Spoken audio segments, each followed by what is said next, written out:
Bonjour tout le monde! Aujourd'hui, j'ai envie de commencer par une question. Pour atteindre son poids bonheur, quel est le moyen le plus efficace? Le bâton ou le câlin? Alors, si ce sujet vous interpelle, restez à l'écoute parce que j'ai des solutions concrètes pour vous. Mais en attendant, permettez-moi de me présenter brièvement. Je suis Nathalie Tremblay, je suis une coach conférencière. Je suis aussi la fondatrice du défi 21 jours sans sucre et des programmes en gestion de poids, Mon Poids Bonheur. Alors aujourd'hui, je vous invite, si ce n'est pas déjà fait, à vous abonner à ma chaîne YouTube où est-ce que je partage régulièrement des stratégies concrètes pour atteindre son poids bonheur et aussi pour le maintenir. Alors, abonnez-vous si vous ne l'avez pas déjà fait. Alors, je reviens à mon sujet principal aujourd'hui. Quel est le moyen le plus efficace? Est-ce que le bâton ou le câlin est le plus efficace pour atteindre son poids bonheur? Moi, vous le savez, plusieurs d'entre vous connaissez mon histoire. J'ai vécu un calvaire qui aura duré 28 ans, où est-ce que mon corps a littéralement fait l'accordéon, en ce sens que j'ai maigri des milliers de fois et j'ai repris constamment le poids. Et j'ai consulté toutes sortes d'approches pour maigrir, j'ai consulté toutes sortes d'approches thérapeutiques. Puis je me souviens qu'il y a une psychologue un jour qui m'a dit « Nathalie, tu as un Hitler à l'intérieur de toi. Tu as une partie de toi qui est tellement dure, jamais tu ne réussiras à atteindre ton poids. » Elle disait idéal à ce moment-là. Moi, maintenant, je parle de poids, bonheur. Elle me disait jamais, tant que tu auras ce Hitler-là à l'intérieur de toi, jamais tu n'atteindras ton poids bonheur. Et moi, je me rebutais parce que j'y tenais à ce Hitler-là. J'y tenais à me traiter avec un bâton pour que me botter les fesses, pour faire ce que je devais faire pour atteindre mon poids bonheur. Et je vous le dis, c'est à partir du moment où j'ai accroché mon bâton, c'est à partir du moment où j'ai dit adieu à mon Hitler à l'intérieur que les choses ont commencé à changer pour moi. Alors c'est pour ça qu'aujourd'hui, j'ai eu envie de venir vous partager un petit coucou rapide en fin de journée comme ça. Pourquoi?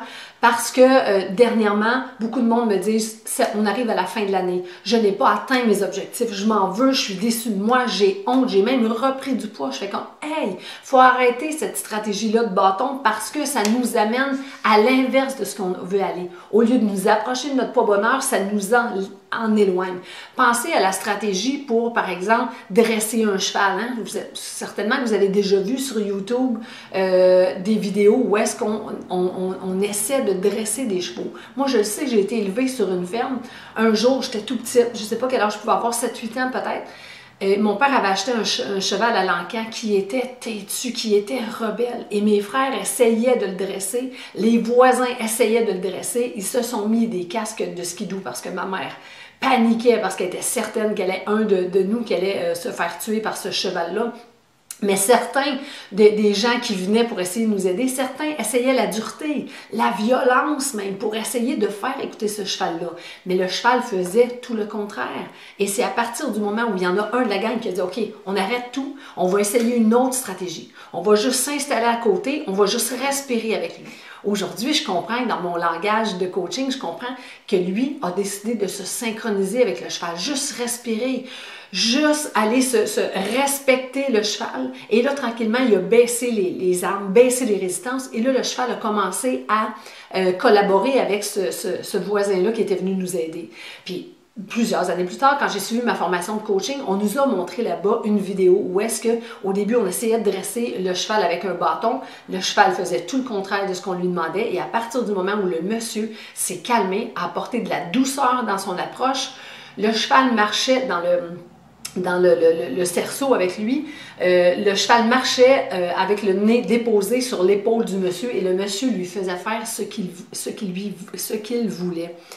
On a cette bête-là à l'intérieur de nous autres, puis plus on va se sentir coupable, plus on va aller dans la culpabilité, dans la déception par rapport à nos actions, par rapport à nos comportements, bien plus cette bête-là à l'intérieur de soi va se rébeller, plus ça va réveiller nos autosaboteurs et plus on va aller à l'encontre de nos objectifs. Alors c'est pour ça, ce que je souhaite dans les prochaines semaines, je souhaite que vous apportiez de la douceur. Pourquoi? Parce que la douceur fait partie de nos besoins fondamentaux. La douceur fait partie de l'être humain. La douceur fait du bien à l'âme. Si on veut s'élever, il faut que notre âme aille bien. Alors, notre âme a besoin, on le voit, la dureté, la violence, la force ne nous fait pas obtenir ce qu'on veut. Alors, il faut aller ailleurs, on doit aller ailleurs. Alors, La douceur, ça console, ça réconforte, ça récompense le cœur et l'âme. C'est pour ça que souvent, avec la nourriture, on a besoin, c'est un besoin la douceur. C'est pour ça que trop souvent, on a donné ce rôle-là à la nourriture, une petite douceur, une petite récompense, un petit réconfort. Mais si on le fait autrement, on n'a pas besoin de compenser avec un paquet de calories inutiles pour lequel ensuite on doit embarquer sur notre exerciceur, sur notre elliptique, sur notre jogging pour aller dépenser ces calories-là. Si on se donne de la douceur autrement, on peut tellement, mais tellement atteindre des résultats. Alors aujourd'hui, 5 stratégies pour installer la douceur à l'intérieur de moi. Vous êtes plusieurs dans les dernières semaines, quand je parle de douceur, vous me dites, mais comment je fais ça? Comment je suis capable de donner de la douceur à mes enfants, à mon conjoint, à ma conjointe, à mes collègues de travail? Comment je le fais à moi? Première stratégie pour installer la douceur, je vous invite à ne pas vous fixer d'objectifs concrets dans les prochaines semaines. Trop souvent, les objectifs font qu'on ne les a pas atteints parce que souvent, nos objectifs, on les met trop haut. Puis trop souvent, on se trouve à être déçu et à se culpabiliser. Pour les prochaines semaines, out les objectifs, on enlève ça pour la fin de l'année.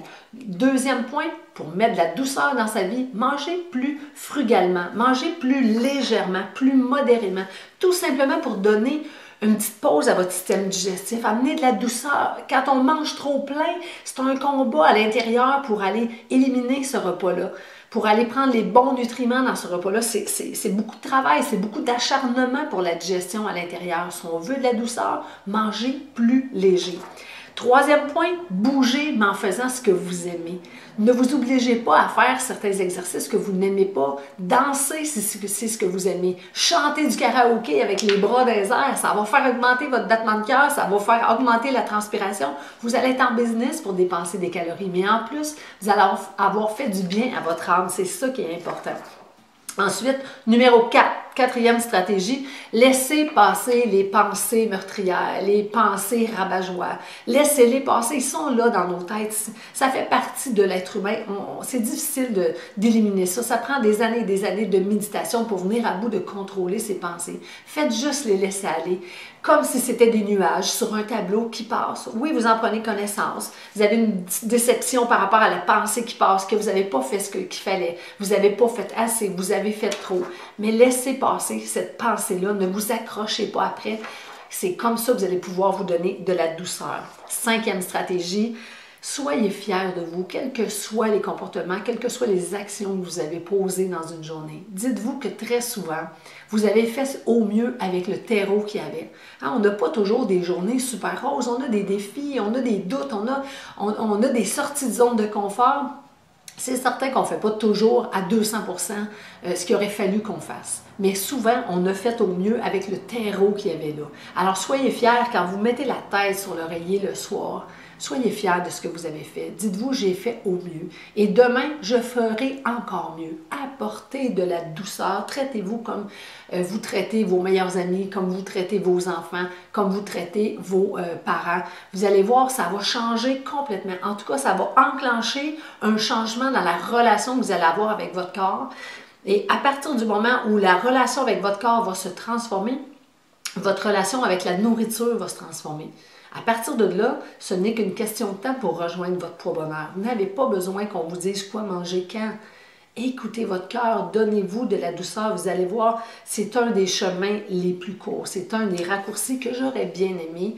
Je ne dirais pas avoir parce que la psychologue en question, comme je vous parlais tantôt, m'avait dit que je devais mettre de la douceur, mais que j'aurais aimé comprendre à ce moment-là quand on me l'a expliqué. Alors voilà mes amis, si vous avez aimé mes 5 stratégies pour installer de la douceur, pour vous aider à vous propulser vers votre poids bonheur, dans le bonheur et dans le plaisir, partagez cette vidéo-là. Elles font partie de ma chaîne YouTube et ça me fait un énorme plaisir de venir partager avec vous. Alors donnez au suivant et partagez à vos proches. D'ici à notre prochaine communication, ayez le courage, mes amis, de vous choisir un repas à la fois, un jour à la fois. Ne soyez pas trop exigeants. Allez-y dans la douceur. Vous allez voir, vous obtiendrez des résultats concluants, non seulement concluants, mais durables. Alors à très bientôt, mes amis. Bye bye!